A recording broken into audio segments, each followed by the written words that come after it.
Myself Dr. Asha Sharma, associate professor department of chemistry MS college Bikaner. आज quantum mechanics में हम Bohr's model of hydrogen atom के बारे में पढ़ेंगे।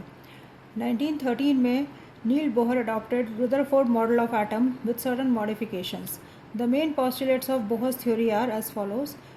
First, electron revolve around the nucleus in certain circular paths called orbit. These orbits are stationary and electron does not lose or gain energy until it remains in stationary orbit. ये जो यहाँ पर आप जो डायग्राम देख रहे हैं, इस डायग्राम के अंदर मैंने बताया है कि ये जो सेंटर में है, सेंटर में न्यूक्लियस है और ये जो सर्कल्स दिख रहे हैं ये ऑर्बिट्स कहलाते हैं जिसके अंदर के इलेक्ट्रॉन रहता है। जैसे कि यहाँ पे ये जो फर्स्ट ऑर्बिट है ये n=1 है, सेकेंड n=2 है और थर्ड n=3 है। Electron may exist only in those stationary orbit for which the angular momentum of the electron is an integral multiple of h/2 pi, where h is Planck's constant. The angular momentum of the electron is given by the equation mvr is equal to nh/2 pi. Electron उन्हीं stationery orbits में रहता है जिनका angular momentum mvr के बराबर हो। ये हमने दिया है यहाँ पे mvr is equal to nh/2 pi, where m is mass of electron, v is velocity of electron, r is the radius of circular orbit and n is a integral number representing the number of orbit. अभी जैसे मैंने आपको बताया था n जो है वो क्या बताता है, ऑर्बिट का नंबर बताता है। It is called as the principal quantum number.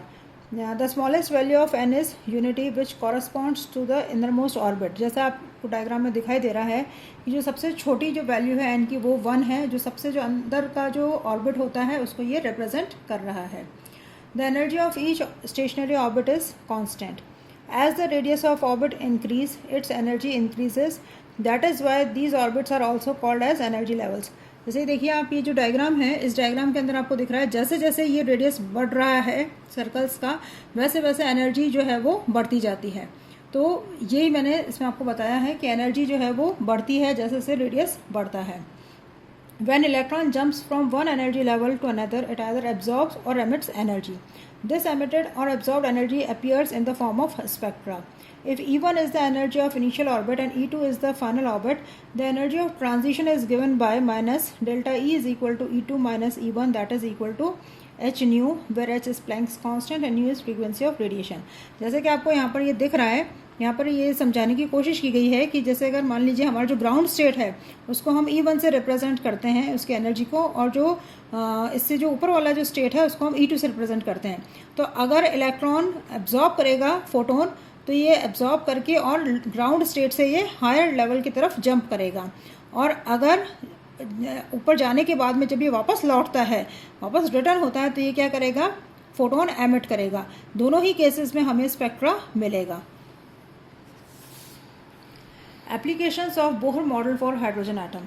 Bohr successfully applied his theory for hydrogen atom, which consists of a single electron with charge E rotating in a single orbit of radius r about the nucleus of charge Ze, where Z is the atomic number and E is the magnitude of electronic charge. In case of hydrogen atom, Z is equal to 1.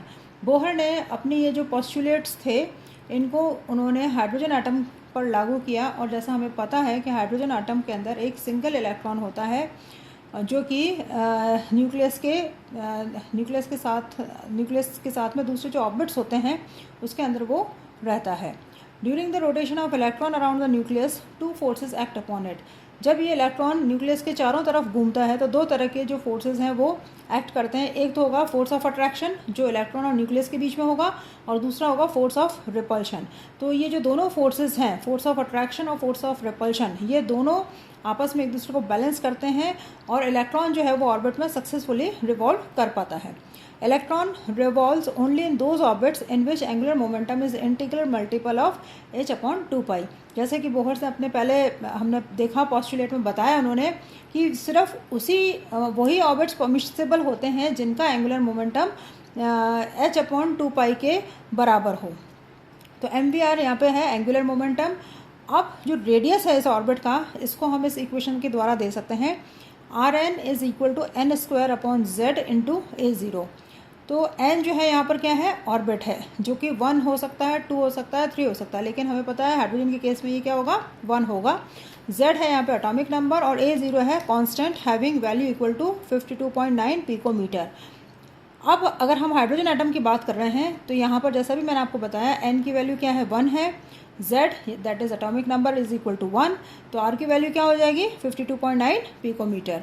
अब energy of electron in stationary state can be calculated by En is equal to minus RH into 1/n²।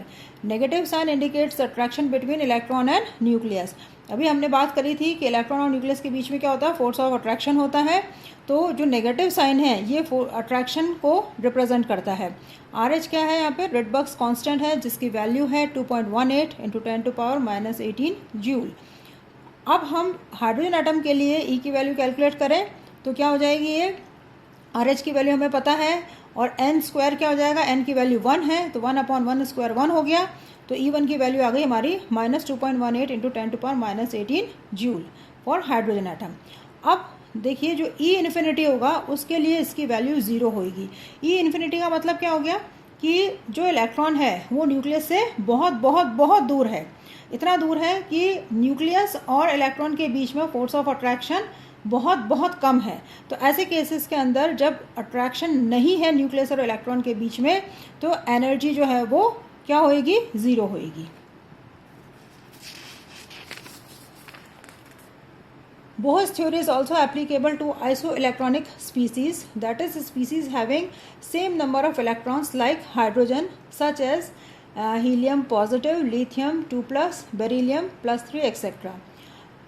जो Bohr की theory है वो hydrogen जैसी ही जो species हैं, जैसे भी बात कर रहे हैं हम He+, helium plus, lithium 2+, beryllium +3, यानी कि इनमें सब में क्या हो जाएगा, एक एक इलेक्ट्रॉन हो जाएगा जब ये इलेक्ट्रॉन्स लूज कर लेंगे तो ऐसे इलेक्ट्रॉन्स को बोहर थ्योरी सक्सेसफुली एक्सप्लेन करती है। This theory successfully explains the hydrogen spectrum. The single electron in hydrogen atom at ordinary temperature resides in first orbit and it is in the ground state. अब हमें पता है कि hydrogen atom के अंदर क्या होता है, एक ही इलेक्ट्रॉन है, तो ग्राउंड स्टेट के अंदर वो क्या होता है, फर्स्ट ऑर्बिट में रेस्ट करता है। When energy is supplied to hydrogen gas in the discharge tube the electron moves to higher energy levels, that is 2, 3, 4, 5, 6 etc.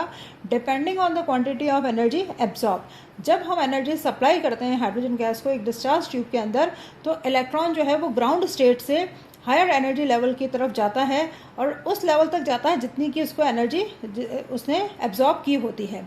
From these energy levels the electron returns to one or other lower level emitting the excess energy as a photon. अब absorption के बाद में क्या होता है, electron पहले excite हुआ और हायर लेवल पर गया, हायर लेवल से फिर वो वापस लोअर लेवल की तरफ लौटता है। जब वो लोअर लेवल की तरफ लौटता है तो वो क्या करता है, एनर्जी एमिट करता है और वो हमें स्पेक्ट्रम में दिखती है। Thus various spectral series of hydrogen are observe. तो इस तरह से हमें जो हाइड्रोजन का अगर हमने स्पेक्ट्रा देखा है तो उस हाइड्रोजन के स्पेक्ट्रा के अंदर हमें अलग अलग जो लाइन्स हैं वो दिखाई देती हैं। जैसे कि लाइमन सीरीज जो है वो कब मिलती है हमें, Lyman series is obtained when electron returns to the ground state, that is n is equal to 1 from higher energy level n2 is equal to 2, 3, 4, 5 और ये जो Lyman series है ये हमें मिलती है UV रीजन में। बामर सीरीज़ ये मिलती है हमें विजिबल रीजन में और ये कब मिलती है, जब electron n is equal to 2 वाले लेवल के ऊपर रिटर्न होता है। पास्टन सीरीज़ हमें कब मिलती है, जब electron n is equal to 3 level के ऊपर लौटता है। इसी तरह से हमें जो आगे वाली जो सीरीज़ है, ब्रैकेट है चाहे फंड सीरीज़ है, ये तभी में हमें मिलती है जब इलेक्ट्रॉन हायर एनर्जी लेवल से अगर 4 पर आता है तो ब्रैकेट होती है और n अगर 5 पे है तो ये फंड सीरीज़ कहलाती है। अब हम बोहर के थ्योरी के कुछ डिफेक्ट्स देखते हैं कि बोहर थ्योरी कहाँ कहाँ पर फेल हो गई। This theory cannot explain the spectra of multi electron atoms. जैसा कि अभी हमने बात करी कि ये जो थ्योरी है ये हाइड्रोजन जैसे एटम्स के स्पेक्ट्रा को आसानी से समझा सकती है। हाइड्रोजन जैसे स्पेक्ट्रा का मतलब ये हुआ कि वो एटम्स जिसके अंदर की एक ही इलेक्ट्रॉन हो तो उनको तो ये अच्छी तरह से समझा सकती है, लेकिन एक से अधिक इलेक्ट्रॉन होने पर ये थ्योरी उनके स्पेक्ट्रम को समझाने में असमर्थ है। This theory is unable to explain the fine spectrum, that is a single line in hydrogen spectrum is found to be made up of closely spaced lines under a high resolving microscope. अब ये जो theory है ये hydrogen spectrum के अंदर जो lines बनती हैं एक एक लाइन अगर हम उसको हाई रिजॉल्विंग स्पेक्ट्रोस्कोप के अंदर देखें तो एक लाइन अनेक लाइनों से मिलकर बनी हुई होती है। तो जो छोटी छोटी जो वो लाइंस हैं उनको बोहर की थ्योरी समझाने में असमर्थ है। Unable to explain the splitting of spectral lines in presence of magnetic field known as Zeeman effect। ये जो थ्योरी है ये जीमन इफेक्ट को समझाने के लिए भी असमर्थ है। जीमन इफेक्ट क्या होता है कि जो स्पेक्ट्रल लाइंस हैं वो चुंबकीय क्षेत्र के अंदर वो उसके अंदर स्प्लिटिंग होती है, यानी कि वो काफ़ी छोटी छोटी लाइंस में विभक्त हो जाती है। तो ये चुंबकीय क्षेत्र के अंदर जो इस तरह का जो प्रभाव होता है उसे हम जीमन इफेक्ट कहते हैं, और जीमन इफेक्ट को समझाने में बोहर थ्योरी सफल नहीं है। इसी प्रकार से एक और इफेक्ट होता है जो कहलाता है कि स्टार्क इफेक्ट। स्टार्क इफेक्ट के अंदर स्प्लिटिंग होता है इलेक्ट्रिकल फील्ड के अंदर। ये जो थ्योरी है स्टार्क इफेक्ट को भी नहीं समझा पाती है। तो कुछ एक ये जो पॉइंट्स हैं इसके अंदर बोहर थ्योरी अनसक्सेसफुल है समझाने के लिए। धन्यवाद।